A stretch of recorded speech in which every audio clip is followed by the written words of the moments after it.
मैं नाइला हूँ और ये मेरी कहानी है जो 4 बरस पहले इस वक्त शुरू हुई जब मेरी उम्र 24 साल थी।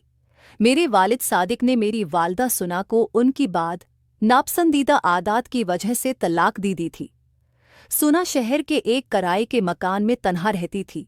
हम 4 बहनें थी और हमारा कोई भाई न था। वालिद हमें माँ से फ़ोन पर बात करने से मना नहीं करते थे। हम चारों बहनें रोज़ाना अपनी माँ से तवील गफ्तगू करती थी। शहर में तन्हा अपनी मर्जी की जिंदगी गुजार रही थी। न कोई पाबंदी थी, नहीं किसी का खौफ। जब मैं फ़ोन पर माँ से बात करती तो वह बार बार कहते कि तुम वो मिस सब बहनें मेरे पास आ जाओ, मैं तुम्हारे सहारे अपनी जिंदगी गुजार लूंगी। मैं यहाँ बहुत तन्हा हूँ। मुझे अपनी माँ पर बहुत दरस्त आता और साथ ही वालिद पर सख्त गुस्सा भी आता कि उन्होंने मेरी माँ को ऐसी ज़लत आमीज़ ज़िंदगी गुजारने पर मजबूर कर दिया। लेकिन मैं नहीं जानती थी कि मेरी माँ की हकीकत क्या है। एक दिन मैंने वालिद से कहा कि हमें कुछ दिनों के लिए माँ के पास छोड़ आएं। वालिद ने ये बात सुनते ही हमें डांटना शुरू कर दिया और माँ से फ़ोन पर बात करना भी बंद करवा दिया। हत्ती की घर से बाहर निकलना तक महदूद हो गया। हम वालिद की इन पाबंदियों से बेजार हो चुकी थी। मैंने ठान लिया था कि जैसे ही मौका मिलेगा मैं अपनी बहनों को लेकर माँ के पास चली जाऊंगी। और फिर एक मौका पाकर मैं शहर पहुंच गई। एक रात तकरीबन 2 बजे मेरी आंख खुली, दूसरे कमरे से आवाज़ें आ रही थी। मैंने खिड़की से झांक कर देखा तो मेरे पैरों तले से ज़मीन निकल गई। कमरे में मेरी माँ के साथ 2 अजनबी मर्द थे। माँ कभी एक के पास जाते, कभी दूसरे के पास। उन दोनों ने अपना काम करने के बाद माँ को कुछ नोट दिए। मैं काफ़ी देर तक ये मंजर देखती रही। जब वो तीनों कपड़े पहनने लगे तो मैं अपनी चारपाई पर आकर लेट गई। सुबह मैंने माँ से इस रात का जिक्र तक न किया। 2 दिन गुजर गए। मैंने माँ से पूछा कि इस रात वो कौन लोग थे। माँ समझ गई कि मुझे सब पता चल चुका है। तो उन्होंने कहा, मेरी प्यारी बेटी, इस काम में बहुत लज्जत है और पैसे भी बहुत मिलते हैं। बगैर मेहनत के रकम हाथ आ जाती है और हम 2 वक्त की रोटी खा लेते हैं। मैं समझ चुकी थी कि वालिद ने माँ को तलाक क्यों दी थी। 2-3 महीने में माँ का ये काम देखती रही। एक रात एक लड़का माँ के पास आया। जब उसकी नज़र मुझ पर पड़ी तो उसने माँ से कहा कि मैं तुम्हें दुगनी रकम दूंगा, तुम अपनी बेटी को मेरे साथ एक रात गुजारने दो। मेरी माँ भी लालच में आ गए। उन्होंने मुझे कमरे में भेज दिया। इस लड़के ने मुझे कपड़े उतारने को कहा। मैंने मज़ाहमत की तो उसने ज़बरदस्ती मेरे कपड़े उतार दिए और मेरे जिस्म के साथ छेड़छाड़ करने लगा।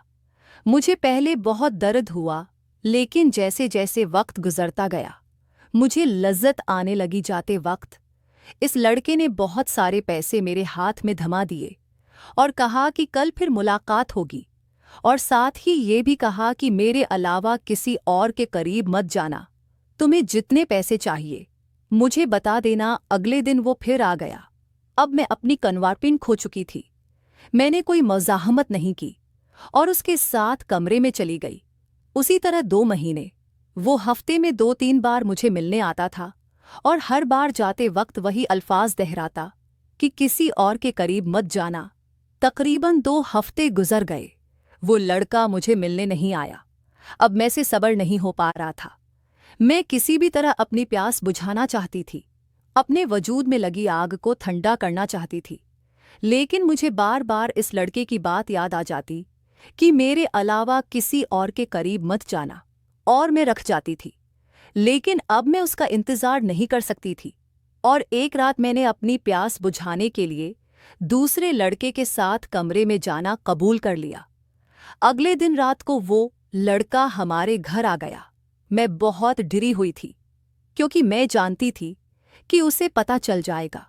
इस रात उसने मेरी गर्दन चूमते हुए मेरे बालों को पीछे किया तो उसे वहां कुछ निशानात नजर आए और वो सब कुछ समझ गया। जब उसने मुझसे पूछा तो मैंने इनकार कर दिया और यूं झगड़ा चल निकला। उसने गुस्से में दरवाजे पर मुक्का मारा और चला गया। वक्त गुजरता गया और मैं नए नए लोगों से मिलती रही। पैसों के लालच ने मुझे अंधा कर दिया था। मैंने अपना मोबाइल ले लिया और हमने अपना घर भी तब्दील कर दिया था। एक दिन एक लड़के ने मुझे मैसेज किया मैंने कोई जवाब न दिया। वो रोज मुझे मैसेज करता था। एक दिन मैंने तंगाकर पूछा कि तुम्हें क्या चाहिए, तो जवाब मिला कि दोस्ती में इस लड़के के साथ रोज बात करने लगी। वो पहला लड़का था जिसके लिए मेरा दिल धड़का। मैं उसे अपने घर आने को कहती तो वो इनकार कर देता और कहता पहले तुम आओ मुझे मिलने में। इस कदर अंधी हो चुकी थी कि मैंने कहा ठीक है। कुछ दिनों बाद मैं उसे मिलने के लिए तैयार हो गई। जब जाने लगी तो मोबाइल पर मैसेज की घंटी बजी। मैंने वो मैसेज पढ़ा तो मेरे पैरों तले से जमीन निकल गई। इस मैसेज में लिखा था कि खुदा का वास्ता है, आप जबीर से मत मिले। वो आपसे मोहब्बत नहीं करता, बल्कि इस लड़के से बदला लेना चाहता है, क्योंकि वो उसका दोस्त है। वो आपको यहाँ बुलाकर बहुत से लड़कों की खुराक बनाना चाहता है। मेरी भी बहनें हैं और मेरे लिए आप भी मेरी बहनों जैसी हो और भाई बहनों की इज्जत के मुहाफिज होते हैं। मैंने जब मैसेज पढ़ा तो मेरी आंखों में आंसू आ गए। इस मैसेज को पढ़